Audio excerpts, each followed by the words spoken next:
오늘은 누가복음 15장 11절부터 24절까지 본문을 가지고 나는 하나님의 자녀라는 제목으로 말씀을 증거하고자 합니다. 지난 3주 동안에는 예수 그리스도가 어떤 분이신가를 배웠습니다. 예수 그리스도는 겸손한 왕이셨습니다. 또한 예수 그리스도는 우리의 부활의 소망이었습니다. 우리 인생의 모든 소망이 그리스도십니다. 그리고 지난주에는 예수 그리스도가 우리의 목자 되시는데 어떤 목자라고 배웠습니까? 선한 목자시다라고 했습니다. 좋으신 목자라는 겁니다. 우리를 향한 하나님의 계획이 예수 그리스도를 우리에게 목자로 보내주셔서 이루시려고 하는 모든 계획들이 선하다는 겁니다. 지금은 힘들고 어려운 가운데 있을지라도 그 최종 목적지가 선한 길로 인도하시는 목자라는 겁니다. 자, 그렇다면 우리가 지난 3주 동안에는 하나님이 어떤 분이신가, 하나님에 대해서 예수 그리스도가 어떤 분이신가, 또 지난 3주 동안에 예수 그리스도가 어떤 분이신가를 배웠다면 이제 앞으로 3주 동안은 내가 누구인가를 함께 찾아보고자 합니다.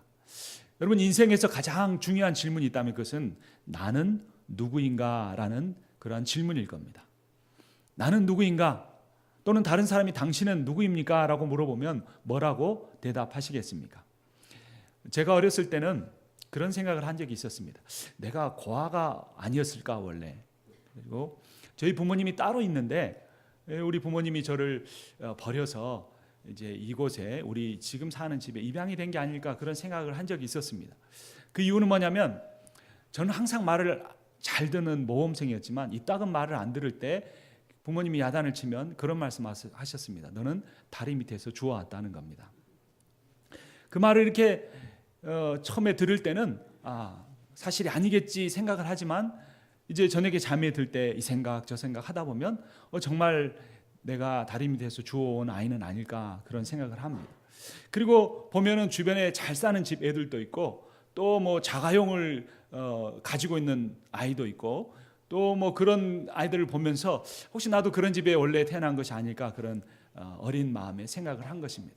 물론 철이 들면서 우리 부모님이 얼마나 귀한 부모님이시고 정말 얼마나 저를 사랑하시고 세상에서 정말 내가 이 가정에서 태어나길 잘했다라는 생각을 했지만 철없었을 때 어렸을 때는 그런 생각을 했다는 겁니다. 여러분, 그 유명한 철학자 소크라테스도 그런 말을 했습니다. 너 자신을 알라. 다른 사람이 누군가 그것을 고민하기 전에 인생이 뭔가를 고민하기 전에 내가 누구인가에 대해서 고민하고 그 답을 찾아가는 인생이 철학적 인생이고 진지한 고민을 하는 인생일 수 있다는 겁니다. 그럼 다시 우리 스스로에게 질문을 할 때 내가 누구인가라고 한다면 저는 목사라고 말할 수도 있을 겁니다. 여러분들 앞에 섰을 때 또는 제 아들 앞에서는 아빠라고 할 수도 있을 겁니다. 제 아내 앞에 서면은 남편이라고 할 수 있을 겁니다. 여러 가지 그러한 저 자신에 대한 정의가 있습니다. 그러나 이런 것들은 바뀌는 것입니다. 젊었을 때는 청년 이렇게 불렀는데 어느 틈엔가 제가 서울에서 어디를 가는데 누가 아저씨 이렇게 부릅니다. 설마 나를 부른 것일까 생각했지만 아무도 없고 뒤돌아보니까 저를 부른 것이 맞았습니다. 더 나이를 들면 누군가가 저에게 할아버지 이렇게 부를 겁니다. 바뀌는 겁니다. 우리가 회사를 다니면 과장님, 부장님 이렇게 부를 수도 있지만 그 회사를 떠나면 자기가 사업을 시작하면 사장님 이렇게 부를 수 있을 것입니다. 그래서 우리의 이 내가 누구인가에 대한 정의가 나이나 직업이나 관계를 통해서 정의가 된다면 이것은 바뀌어지게 되는 겁니다. 그러니까 궁극적인 나는 누구인가에 대한 답변은 되기 힘듭니다. 그러니까 정말 내가 누구인가를 발견할 수 있으려면 이렇게 1살, 2살 많아가는 나이에 근거하지도 말고 바뀔 수 있는 직업도 아니고 그 변하지 않는 어떤 존재, 어떤 변함이 없는 진리 거기에 나를 거기 앞에 세웠을 때 거기서 내가 누구인가를 발견하게 된다면 그 정의는 영원토록 바뀌지 않을 것입니다. 여러분, 이 세상에 변함이 없는 분은 누구밖에 없으십니까? 하나님 한 분밖에 없으십니다. 야고보서 1장 17절을 보면 하나님은 변함이 없으시고 회전하는 그림자도 없으시다라고 했습니다. 왜냐하면 하나님 자신이 빛이기 때문에 빛에는 그림자가 없는 거죠. 그림자가 없기 때문에 변함이 그 변하는 모습이 나타나지 않는다는 겁니다. 출애굽기 3장 14절을 보면 하나님이 모세에게 나는 스스로 있는 자니라 이렇게 말씀하셨습니다. 스스로 있다는 말을 아무도 할 수 없습니다. 당신은 누굽니까? 물을 때 나는 스스로 있는 자다라고 말할 수 있습니까? 그렇지 않죠. 나는 부모에게서 나왔죠. 이 마이크를 만든 공장이 있습니다. 이 주보도 인쇄해서 한국에서 왔는데 이것을 만든 그러한 사람이 있습니다. 그러니까 어느 사람도 어떤 존재도 나는 스스로 있다라고 말할 수 없습니다. 그러나 하나님만이 스스로 계시는 분입니다. 그렇기 때문에 하나님과의 관계 속에서 내가 누구인가를 발견하게 되면 이거는 영원토록 변함이 없고 진짜 내가 누군가, 내가 그런 사람이었구나, 내가 그런 가치를 가지고 있는 사람이구나 라는 것을 발견할 수 있게 된다는 겁니다. 그래서 하나님의 말씀을 통해서 오늘 누가복음 15장 본문을 통해서 내가 누구인가를 하나님과의 관계에서 발견하고자 합니다. 오늘 본문을 보면 두 아들이 나옵니다. 첫째 아들, 아마 보통 한국 사회 가정에서처럼 듬직하고 자기가 원하는 걸 잘 말하지 않고 아버지를 위해서, 가정을 위해서 묵묵히 일하는 그런 큰 아들이 있을 겁니다. 보통 보면 막내, 둘째들은 철부지죠. 자기가 원하는 거 이렇게 가지려고 합니다. 가정 형편이 어떠한 거 이렇게 생각하지 않고 나 이거 갖고 싶어 라고 하면서 붙잡고 떼쓰는 게 막내나 둘째의 대부분의 모습인 것 같습니다. 이 가정에서도 그랬습니다. 둘째 아들이 아버지에게 어느 날 찾아왔습니다. 무릎을 아마 꿇었을지도 모르죠. 아버지 이렇게 부르더니 저에게 제가 나중에 받을 유산을 미리 주십시오 이렇게 말하는 것입니다. 이러한 행동은 참 예의가 없는 것이죠. 그런데 우리가 이 히브리인들의 문화를 조금 살펴보면 예의가 없는 정도가 아니고 이거는 해서는 안 될 정말 불효막심한 일이라는 것을 알 수 있습니다. 왜냐하면 당시에 유대인들은 아버지가 죽은 뒤에야 그 재산을 받을 수 있었습니다. 그 재산이라는 것이 대부분 90%가 땅입니다. 이스라엘 백성이 가나안 땅을 들어가서 여호수아와 함께 정복해서 그때 지파별로 나누어진 그 땅이 재산의 대부분인데 그 땅은 아버지가 죽어야 받을 수 있는 겁니다. 그러니까 아버지에게 그 재산을 달라고 하는 것은 아버지 지금 죽으셔도 괜찮습니다. 난 거기에 관심이 없으니까 나는 내가 받을 재산만 미리 받았으면 좋겠습니다 라고 생각하고 말한 것입니다. 아마도 이 둘째 아들은 내가 누군가에 대한 그 정의를 소유에서 찾으려고 했던 것 같습니다. 현대인들도 대부분 그런 생각들을 많이 하죠. 연봉이 얼마인가? 아마 10만 불쯤 받으면 그래도 꽤 괜찮은 직장 다닌다고 생각할지 모르겠습니다. 그래서 우리도 자녀를 잘 키웠다고 이렇게 어깨에 힘을 주거나 자신감 있게 말하는 분들을 보면 그 자녀가 인성이 바르다거나 그 자녀가 사회를 위해서 이렇게 헌신하고 산다든가 이 자녀가 신앙이 정말 뛰어나다고 하기보다는 대개의 경우 연봉과 관련된 것을 알 수가 있습니다. 이 둘째 아들도 아마 자기의 소유에서 자기가 누구인가, 자기 정체성을 찾으려고 했던 것 같습니다. 또한 자기 인생을 성공해서 아버지의 그늘에서 있는 것이 아니라 독립해서 내가 이렇게 성공했다라는 그러한 명예를 얻고 싶었던 것 같습니다. 여러분, 이런 면에서 이 둘째 아들은 탕자였습니다. 그는 아버지께 짓지 않아야 할 그러한 불효막심한 죄를 지은 아들이었습니다. 사실 저도 불효자입니다. 전에도 말씀드렸지만 저는 일반 대학을 공부했기 때문에 가난한 집에서 이제 그 학교를 졸업하면 그 집안을 먹여 살려야 하는 그러한 입장이었습니다. 그런데 제가 대학 생활 중에 일본에 가서 선교사님을 통해 소명을 받고 돌아와서 목회의 길을 가려고 하는데 정말 그 말을 떼는 것이 쉽지가 않았습니다. 며칠을 고민하고 기도하고 오늘 말할까 내일 말할까 하루만 좀 더 있자 또 날을 지나서 결국에 이제 공부를 시작해야 할 때가 이르러서 그 부모님에게 말을 꺼내는데 그것이 참 쉽지 않았습니다. 물론 하나님이 부르셨기 때문에 그 길을 간다고 말할 수 있지만 인간된 아들로서는 참 불효를 행하는 것이었습니다. 둘째 아들은 하나님에 대한 영광도 아니었고 하나님의 부르심도 아니었고 자신의 출세를 위해서 그 아버지에게 불효하는 그러한 삶을 산 것입니다. 이 둘째 아들의 모습이 사실은 하나님과의 관계 속에서 우리들의 모습이기도 합니다. 아담이 지은 죄가 무엇입니까? 아담이 지은 죄는 하나님이 따먹지 말라고 한 선악을 알게 하는 나무 열매를 먹은 것이 아니었습니다. 불순종의 죄만이 아니었습니다. 그의 죄의 본질은 무엇이냐면 내가 더 이상 하나님과의 관계 속에서 살지 않겠다고 하는 겁니다. 그런 마음을 품고 있는데 사탄이 와서 뱀으로 위장해서 말합니다. 네가 저 나무의 열매를 먹으면 하나님이 죽는다고 했지 결코 죽지 않을 거다. 그것을 먹는 날에 네 눈이 밝아져서 선악을 아는 일에, 즉 세상의 모든 일들을 분별하는 일을 네 스스로 할 수 있게 하나님과 같이 될 것이다 라고 말해 주었습니다. 그러니까 아담의 죄의 본질은 하나님을 떠나는 겁니다. 하나님의 지혜만 내가 갖는다면 하나님을 떠나서 이 온 우주 만물에 내가 주인이 될 수 있을 거라고 생각한 겁니다. 둘째 아들의 죄도 단지 아버지의 재산을 달라고 한 것이 문제가 아니었습니다. 그 아버지와의 관계 속에서 살려고 하지 않고 아버지를 떠나서 아버지와의 관계를 끊고 자기의 힘으로만 살려고 한 것이 문제였던 것입니다. 여러분, 지난 한 주 동안 삶이 어떠셨습니까? 기쁜 일도 있고 마음 아픈 일도 있을 것입니다. 아마 얼마 전에 어떤 받은 상처로 인해 마음의 그 상처가 치유되지 않아서 괴로운 그러한 분들도 있을 것입니다. 몸이 오래전부터 아픈데 더 악화되어서 힘든 분들도 있을 것입니다.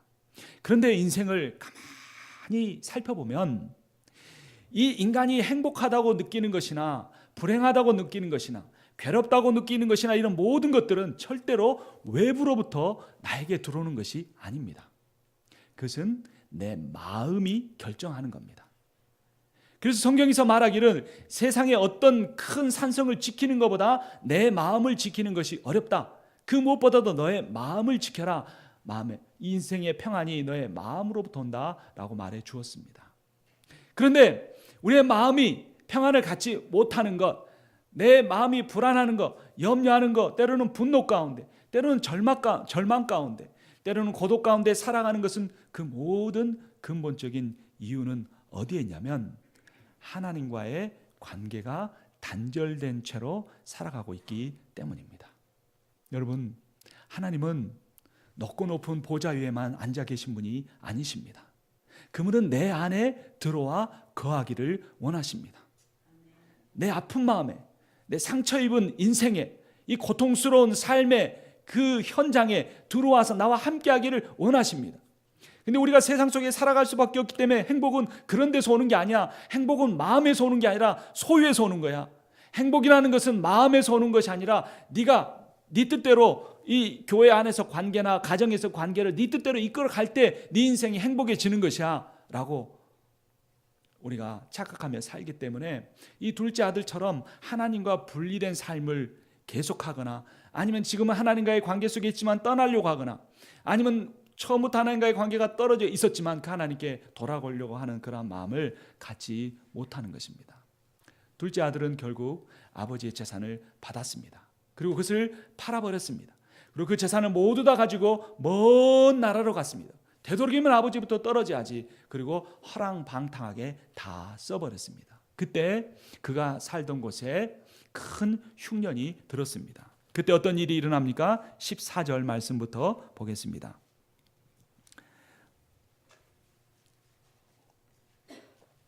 다 없앤 후 그 나라에 크게 흉년이 들어 그가 비로소 궁핍한지라. 가서 그 나라 백성 중 한 사람에게 붙여 사니 그가 그를 들로 보내어 돼지를 치게 하였는데 그가 돼지 먹는 쥐염 열매로 배를 채우고자 하되 주는 자가 없는지라. 여러분, 이 돼지는 유대인들이 가장 경멸하는 짐승입니다. 그러니까 근처에도 가지 않는 겁니다. 이 돼지만 경멸하는 것이 아니라 돼지 치는 사람도 상종을 하지 않으려고 했습니다. 근데 이 사람 어떤 상황 가운데 있습니까? 돼지를 치는 일을 하게 되었고 그 돼지가 먹는 쥐염 열매라도 먹고자 했던 겁니다. 얼마 전에도 우리가 얼마나 잘 사는지, 미국이 잘 사는지 그 이야기를 나누다가 어떤 분이 그런 이야기를 했습니다. 북한에서 부모를 잃어버린 아이를 꽃제비라고 하는데, 이 아이들이 이 먹을 것을 훔치고 그것을 먹는데 훔치다 걸리면 죽도록 맞죠. 그런데 어떤 아이는 이걸 훔쳐서 그대로 발각이 됐습니다. 그래서 이 훔치니까 이걸 꽉 쥐고 있는데 주인이 몽둥이로 때리는 겁니다. 그걸 놓으라고. 맞으면 얼마나 아프겠습니까? 그런데 그 아이가 맞아서 아픈데도 그 얻어 맞으면서도 손에 쥔 그 찐빵을 놓지 않고 입에다가 구겨 넣는 겁니다. 왜냐하면 맞아서 아픈 거는 한두 시간이면 끝이 나는데, 지금 며칠째 굶은 것은 오늘 밤에도 밤새 자기가 이 굶주림의 고통을 당해야 한다는 걸 알기 때문에 그것을 두드려 맞으면서 입에다가 쑤셔 넣는 겁니다. 지금 탕자의 상황이 그렇습니다. 체면도 잃어버렸습니다. 자기가 유태인이라는 사실도 잊어버렸습니다. 자기가 얼마나 존귀한 집의 자녀라는 것도 잊어버리고 그 이방인의 집에 들어가 종살이하는 것도 서러운 일인데, 돼지치는 일하는 것도 정말로 부정한 일인데 그 돼지가 먹는 쥐염 열매를 먹고자 그거 어디 떨어진 것 없는가, 그것을 살피는 상황 가운데 있었다는 것입니다. 만약 그가 그곳에 허랑방탕하게 살았더라도 크게 흉년이 들지 않았으면 이 상황까지는 가지 않았을 수도 있습니다. 우리 인생에도 그런 생각을 합니다. 내가 잘못한 것도 있고 실수한 것도 있고 부족한 것도 있지만 정말 상황이 이렇게까지 가야 되는가? 하나님이 나를 이렇게까지 몰고 가셔야 하는가라는 그런 안타까운 마음이 들 때가 있습니다.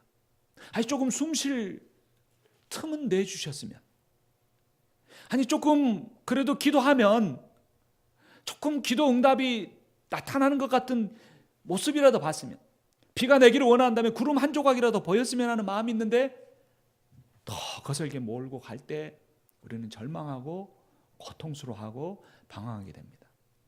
그런데 이 둘째 아들이 이렇게까지 가지 않았더라면 그 아들이 이런 생각을 하지 않았을 것입니다. 17절을 보면 그 16절에서 돼지 쥐염 열매라도 먹으려고 했는데 먹을 것이 없으니까 아마 땅을 치고 통곡했을 겁니다. 그러면서 울부짖으며 이렇게 말했을 것입니다. 17절, 이에 스스로 돌이켜 이르시되 내 아버지에게는 양식이 풍족한 품꾼이 얼마나 많은가, 나는 여기서 주려 죽는구나. 아버지가 떠오른 겁니다. 여러분 여기 17절부터 나중에 집에 가셔가지고 아버지라는 단어가 얼마나 나오는지 한번 줄을 쳐보십시오. 그 전까지 거의 등장하지 않았던 아버지가 계속해서 나옵니다. 18절, 내가 일어나 아버지께 가서 이르기를, 아버지, 내가 하늘과 아버지께 죄를 지었사오니 지금부터는 아버지의 아들이라 일컬음을 감당하지 못하겠나이다. 나를 품꾼의 하나로 보소서 하리라 하고, 그가 스스로는 도저히 감당할 수 없는 그 극단의 상황이, 정말 차라리 죽어버리고 싶은, 정말 삶을 끝내버리고 싶은 그 상황 가운데 가지 않았더라면 다시 떠올리지 않고 싶었던 그 이름, 아버지의 이름이 떠오른 것입니다. 참 벼룩도 낯짝 있다는 그런 우리 옛말이 있죠. 벼룩에 눈에 보이지도 않는데 벼룩에 낯짝이 어디 있겠습니까? 낯이라는 건 체면을 의미하는 거죠. 이 벼룩도 현미경으로 보면 낯이 있을 때인데 너는 이 벼룩보다도 체면이 없는 것 같다, 너는 양심이 없는 것 같다. 그럴 때 이 벼룩도 낯짝이 있다고 하는 그런 말을 하는데, 둘째 아들이 그런 생각이 들었을 겁니다. 어떻게 감히 아버지 이름을 들먹이겠습니까? 아버지 차라리 죽어도 괜찮으니까, 이렇게 나이 드셨는데 죽지도 않고 재산도 안 물려줍니까? 내놓으세요. 그리고 그 재산 받았으면 자기 명의로라도 놓고 그 살았어야 되는데 그걸 팔아버렸습니다. 이스라엘 백성에게는 생명과 같은 겁니다. 조상에게 물려받은 땅을 파는 것은 신앙을 파는 것입니다. 그러면 팔았으면 돈을 마련했으면 그 지역에서 살았어야죠. 이방 나라로 가버렸습니다. 이방 나라로 갔으면, 이민이라도 갔으면 거기서라도 잘 살았으면 될 텐데 허랑방탕하게 다 써버렸습니다. 그리고는 하나님의 백성, 이스라엘 백성의 체면도 다 버리고 돼지치는 그곳까지 갔는데 거기서 벼룩도 낯짝이 있지 어떻게 아버지의 이름을 떠올리는 것인가 하는 겁니다. 우리가 하나님을 만나려고 할 때 가장 큰 장애물이 바로 이것입니다. 나 아직 안 죽었다라는 겁니다. 나 아직 내가 할 수 있다는 겁니다. 나 이민 와서 그래도 직장 생활도 한다는 겁니다. 집도 샀다는 겁니다. 자녀도 잘 크고 있다는 겁니다. 나 아직도 건강하다는 겁니다. 그래서 무엇이 옳은 길인지, 무엇이 하나님이 원하신 것인지 알면서도 적당하게 하면서 적당하게 행복하다고 적당한 인생을, 적당한 신앙생활을 하는 겁니다. 그런 관점에서 보면 물론 그런 행복을 누리는 것도 우리에게 주어진 권리이고, 그렇게 하면서 전심을 다하여 하나님의 이름을 쫓고 그분의 임재를 추구하고, 그분이 내가 이 세상에 온 것은 단지 내 인생, 내 자녀 잘 먹고 잘 살기 위해서 온 것이 아니라 하나님이 내게 소명을 주셨고 그 소명을 위하여, 사명을 위하여 살게 하게 부르셨으므로 그것을 위해 살아가겠다고 하면 되겠지만, 대부분의 인생이 그렇지 않습니다. 목사도 적당하게 목회하고 적당하게 사례비 받고 적당하게 인정받고 적당하게 행복한 인생을, 그런 목회를 하며 사는 사람들이 대부분일 수 있습니다. 그렇기 때문에 이런 극단적인 상황 가운데 들어가지 않으면, 그래서 원망은 할 수 있습니다. 하나님, 아버지에게 재산 달라고 할 때 말려주셨어야죠. 먼 나라로 가려고 할 때 내 다리를 분질러서라도 막으셨어야죠. 그리고 이곳에 와서 허랑방탕하게 다 썼으면 다시 재기할 수 있도록 직업이라도 주셨어야죠.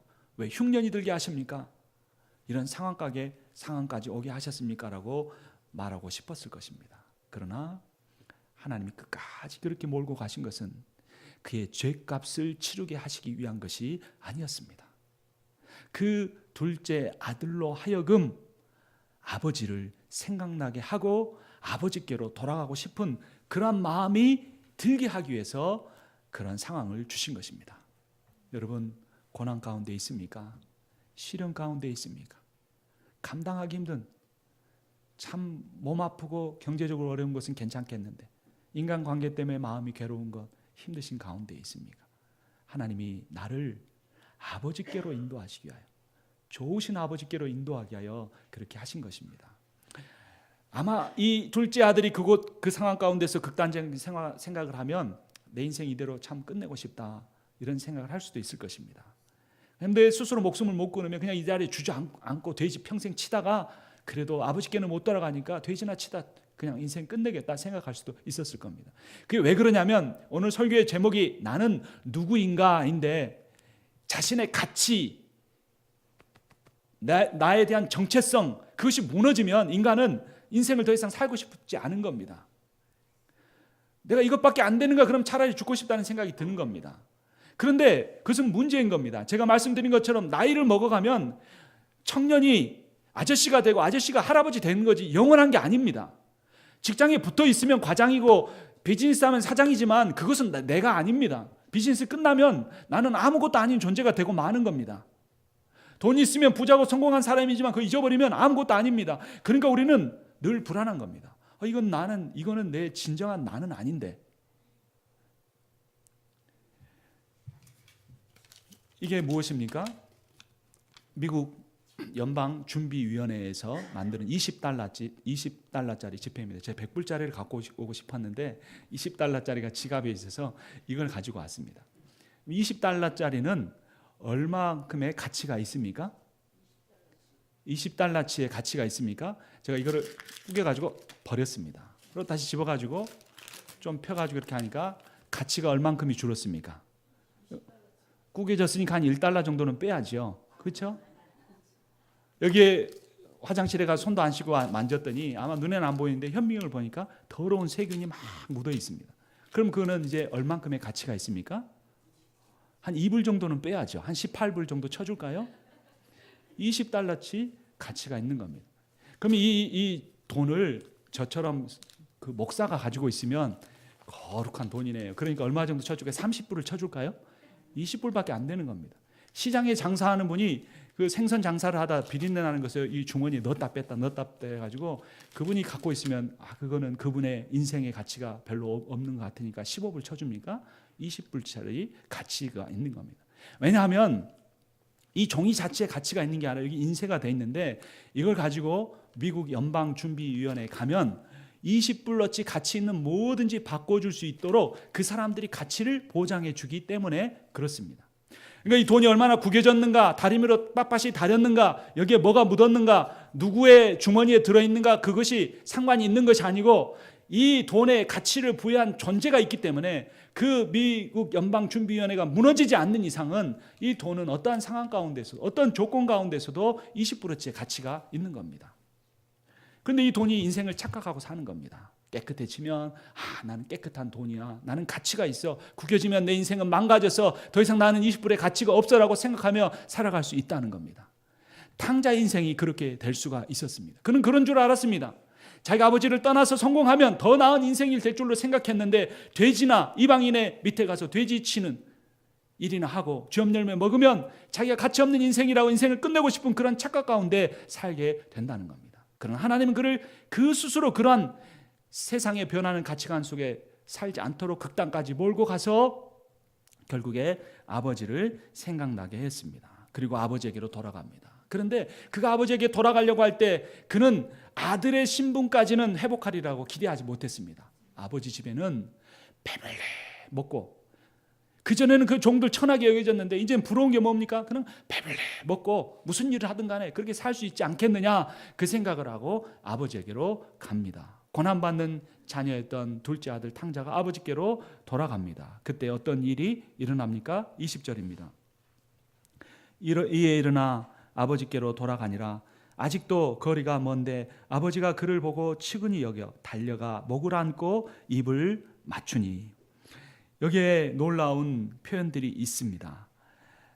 이에 일어나 아버지께로 돌아가니라. 이제 갔는데 아직도 거리가 먼데 아버지가 그를 보고, 이렇게 말합니다.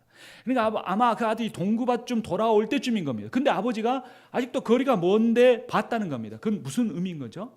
그 마을에 누군가 들어오면 그 들어올 수밖에 없는 그 길목이 가장 잘 보이는 곳에서 아버지가 기다리고 있었던 겁니다. 이 아들이 아버지에게 전화를 하고 갔을까요? 편지를 하고 갔을까요?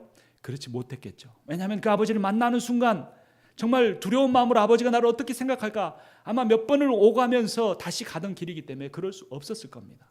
그러니까 아버지는 아들이 언제 올 줄 몰라서 그 아들이 떠난 후에 날마다 그 마을에서 기다리고 있었던 것입니다. 왜냐하면 그 당시 율법에 의하면 하나님이 기업으로 주신 땅을 팔고 이방 나라로 가서 그것을 써버리는 자는 돌에 맞아 죽을 수밖에 없기 때문입니다. 그 아버지는 그 아들이 돌아오면 성난 마을 사람들에 의해서 돌에 맞아 죽을까 봐 차라리 죽어버리기라도 해서라도 내게 유산을 달라고 했던 그 둘째 아들의 생명을 구원하기 위해서 날마다 마을 어귀가 잘 보이는 곳에서 기다리고 있었고, 아직도 거리가 먼데 그 아들인 줄 알고 뛰어갔습니다. 여러분, 그 아들의 몰골이 어떻게 했겠습니까? 나중에 새 신발을 신겨주는 거 보면 그 당시에 종들은 신발을 신지 못했습니다. 신발도 신지 못하고 누더기 옷에 헝클어진 머리에 정말 초췌하게 먹지 못했으니까 얼마나 말라 비틀어졌겠습니까? 아무도 알아보지 못할 그 아들을 아버지는 알아보았습니다. 그리고 어떻게 합니까? 아버지가 그를 보고 측은히 여겨 달려가라고 말했습니다. 당시에 이스라엘의 어른들은 달린다는 것은, 뛴다는 것은 상상을 할 수 없는 일입니다. 그 사람은 모든 채통과 체면을 다 잃어버리는 사람이고 심지어는 율법에 의해서 정죄받을 수도 있었던 겁니다. 과거의 조선시대에 우리 조선 양반들하고 비교할 수 없을 정도로 유태인들은 체면을 지키고 천천히 걸어다닌 사람이었습니다. 그래서 발바닥을 보이는 것은 수치라고 말할 정도로 뛰는 것만 아니라 성급하게 걷는 것도 금기시 되던 사이였습니다. 그런데 그 아버지는 그 아들이 측은히 여겨져서 달려갔고 어떻게 합니까? 목을 안고 입을 맞추니라고 말을 합니다. 그리고 21절에서 아들이 이렇게 말합니다. 준비해 놓은 대사를 말합니다. 혹시나 쫓겨날까 봐. 아들이 이르되 아버지, 내가 하늘과 아버지께 죄를 지었사오니 지금부터는 아버지 아들이라 일컬음을 감당하지 못하겠나이다 하나. 근데 아버지는 그 아들의 말을 다 무시하고 네 마음이 무엇인 줄 안다. 그러나 나는 너에게 이렇게 하겠다라고 말씀합니다. 22절 함께 읽겠습니다. 아버지는 종들에게 이르되 제일 좋은 옷을 내어다가 입히고 손에 가락지를 끼우고 발에 신을 신기라. 아멘. 제일 좋은 옷은 신분을 의미합니다. 그 당시에 아마 귀족들이 입는 최고의 옷을 입힌 것 같습니다. 이 아들이 돌아왔는데 종이 아니라 내 아들로 다시 받아들인다라는 겁니다. 가락지는 권세를 의미했습니다. 그 아버지가 갖고 있는 모든 권세를 그 아들에게 주겠다는 것입니다. 신발은 그 당시에 종들은 신을 수 없는 것이고 주인만이 신을 수 있었던 것입니다. 신분을 바꾸어 준 것입니다. 여러분, 구한말 시대에 많은 선교사님들이 조선에 들어왔습니다. 그때 언더우드라고 하는 선교사님이 결혼도 하지 않은 채로 돌아왔습니다. 한국에 선교사로 왔습니다. 그리고 그가 선교사역을 다 마치고 유언장을 이렇게 미리 마련해 놓았는데 그 유언장에는 평양에 있는 별장을 김규식에게 주시오라고 써놨습니다. 이 김규식은 어떤 사람이었냐면 이 가난한 집의 아들이었습니다. 이 언더우드 선교사님이 선교사역을 할 때 동네에 어떤 한 아이가 너무나 가난한 집에서 부모도 돌보지 않아서 굶어 죽어가고 있다는 말을 들었습니다. 언더우드 선교사님이 그 김규식의 집에 갔더니 8살짜리 아이가 벽지를 뜯어서 먹으면서 배고파 하면서 울부짖고 있었습니다. 더 이상 울 힘도 없는 그 아이를 언더우드 선교사님을 데려다가 양자로 입양을 하고 키웠습니다. 근데 그 아이가 자라서 8개 국어에 능통하게 되고 대한민국 임시정부의 부주석과 외무주석을 감당하게 됩니다.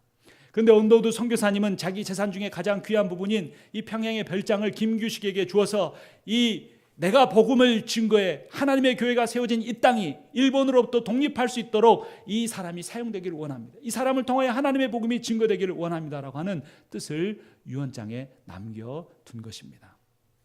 여러분, 아버지가 둘째 아들에게 한 것이나 언더우드 선교사님이 김규식에게 한 것이나 또 살아계신 하나님이 우리에게 하기를 원하시는 일들은 다 똑같은 것입니다. 여러분, 하나님은 어떤 분이십니까? 하나님은 우리를 낳으신 분이십니다. 하나님은 우리를 지으신 분이십니다. 이사야서 44장 22절 24절은 이렇게 말합니다. 내가 너의 죄를 안개같이 없게 하였으니 너는 내게로 돌아오라. 내가 너를 구속하였느니라. 내가 너의 구속자여 내가 너를 모태에서 지은 자니 나 여호와가 말하노라라고 주님이 선포하십니다. 여러분, 하나님은 우리에게 가장 좋은 옷을 입혀주시기 원하십니다. 하나님 우리 손가락에 권세 있는 가락지를 끼워주기를 원하십니다. 하나님 우리에게 새 신발을 신겨주셔서 너희는 더 이상 세상의 종이 아니다. 너희는 더 이상 죄의 종이 아니다. 너희는 더 이상 사망의 종이 아니고 너희는 온 우주 만물의 왕이시고 주인이신 하나님의 자녀들이다라고 선포하십니다. 그렇게 돌아오는 데는 어떠한 조건도 필요하지 않습니다.